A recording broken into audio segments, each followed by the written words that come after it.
Well, thank you for quite the introduction. I feel the hospitality in this church. Thank you again for letting me speak and allowing me to share a little bit of my story about how I started and where I've come from. I came to the United States when I was 3 years old.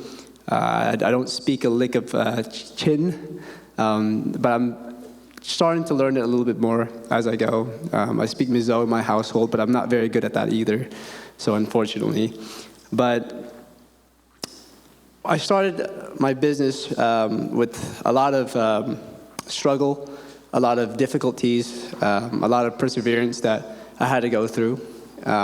Starting a business is like, Elon Musk used to say, starting a business is like biting a glass, like an empty cup of glass and chewing on it. That's how difficult it is.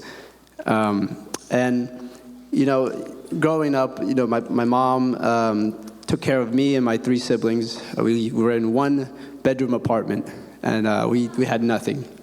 And there's nothing I wanted more in life than taking care of my family and taking care of my parents.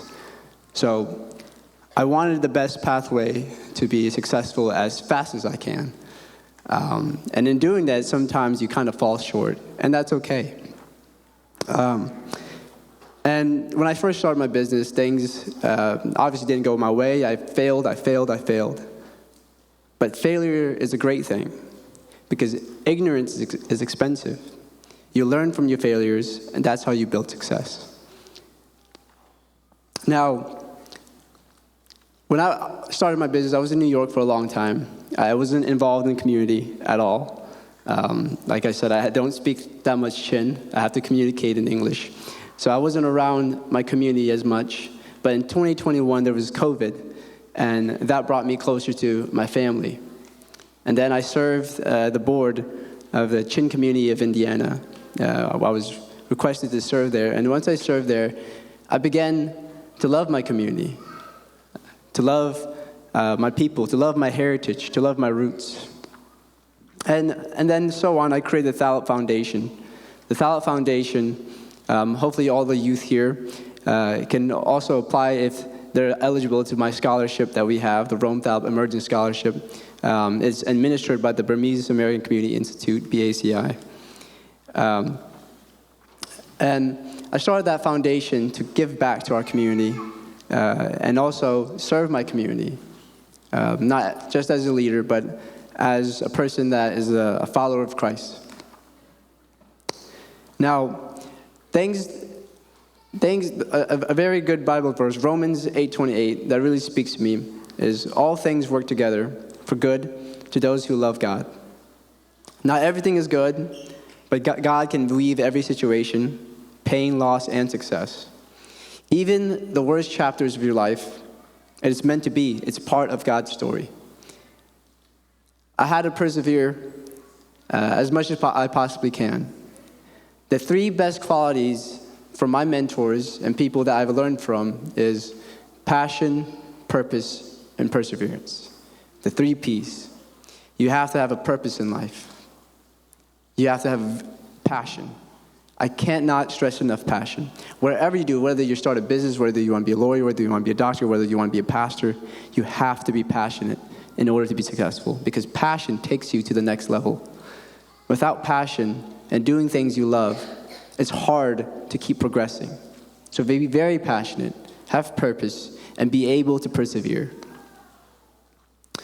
Now, God has called me again to be the chairman of the Institute of Peace and Federal Democracy, in coordination with Dr. Sasa, who's our president, and then Van, our secretary as well. With this upcoming struggles in our country and our humanitarian crisis, religious persecution, the things that our people have gone through the past years is a true testament of perseverance. Churches being burnt, or air raids happening in our villages. So God has called me again to serve our people. And I have never thought in a million years, because I am a businessman, I just wanted to do business. I had a million years never thought that I'd be serving my people in this way. But God has called us. The God calling is very special. We must answer it. So when he called me to serve IPFD, and then there's also the TPS that was restricted. So the TPS and everything with our community, we must persevere. We must be strong. And we must move forward. God is on our side. He is on our side. Our people are suffering, but we will persevere. And we will win. We will be victorious. Now, with my ventures and my journey, I've been able to see a remarkable amounts of people from our community and outside our community. And I've seen great things. When I first got to, when I was 3 years old, there was only a couple of churches. There's only one church, actually, that we worshiped in. Only a few families. That was in 2001. You should call me Boo now. I'm not Zhengval anymore. So that was in 2001. We all were a family of factory workers. My parents worked in factory. Every one of us worked in factories. There was nothing. We had nothing. We all stayed in the same apartment, all the pastors. And now we have over 50 churches in the state of Indiana. 100-something. I can't even keep count in the United States. Your church is a testament to that. It's lively. You have all your youth that's extraordinarily passionate and listening as well. So our community has grown. That is a product of God's blessing.